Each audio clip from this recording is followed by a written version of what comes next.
It's brainstorming time at Margaret Mwangi's home in Mutuini, not far from Nairobi's Dagoretti suburb. The meeting's agenda is centered on the rising cost of production that their poultry business is facing. Margaret Mwangi blames this on the high cost of poultry feed, which now accounts for about 7 out of every 10 shillings she spends on the business. Kile kinatusubua kabisa ni chakula. Na si ati tunakosa chakula ziko. Bei yake ndio iko juu sana. Hata mtu saa nyingine anashindwa kama atanunua ama atawasha. Hii shida ilianza wakati wa VAT.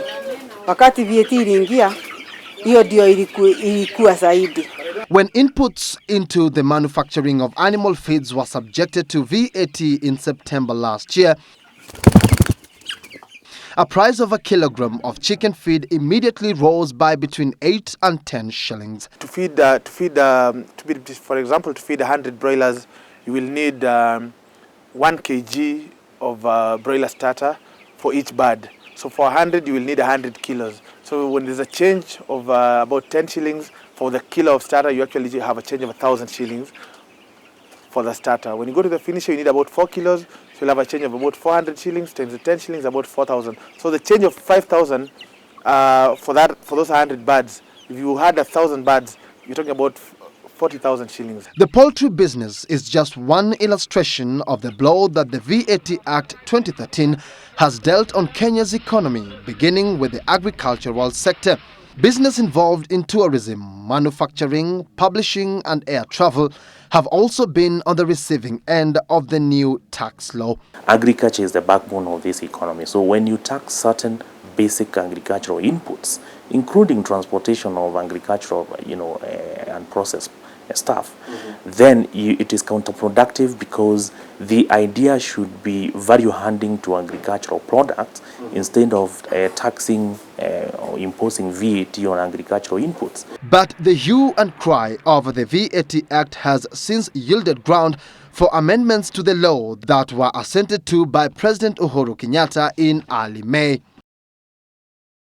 Unprocessed tea, mosquito nets, unprocessed milk and cream, specialized solar equipment and accessories, non-synthetic fishing nets, as well as raw materials, waste and byproducts used in the preparation of animal feeds are now VAT exempt. When you say milk is exempt from tax, what it means is that the producers, the people who are packaging milk, cannot be able to claim their input VAT on electricity on all their input. And essentially what that then happens is that you will inbuild into the cost of the product the taxes that you cannot be able to recoup back by way of input VAT. And that makes the product exemptive. So I think the government ought to be really careful. For poultry farmers, the recent exemption of animal feed inputs from VAT means no change is expected on the final cost of animal feed. What we were pushing for as an industry was zero rating but not exemption. But what we got was exemption. Tax experts contend that the VAT Act, left as it is likely to accelerate the rise in the country's overall cost of living, which has consistently been on the rise for the last 5 months. And for the Mwangis, who once had a flock of about 300 chicken, the poultry business could soon be over should the status quo remain. Now we have about 500 birds. So based on that, maybe by December, maybe if nothing changes, maybe we'll have closed down. This as the government sets its sights on increasing collection from VAT by 16% to 267 billion shillings. Patrick Igunza, Monday Special.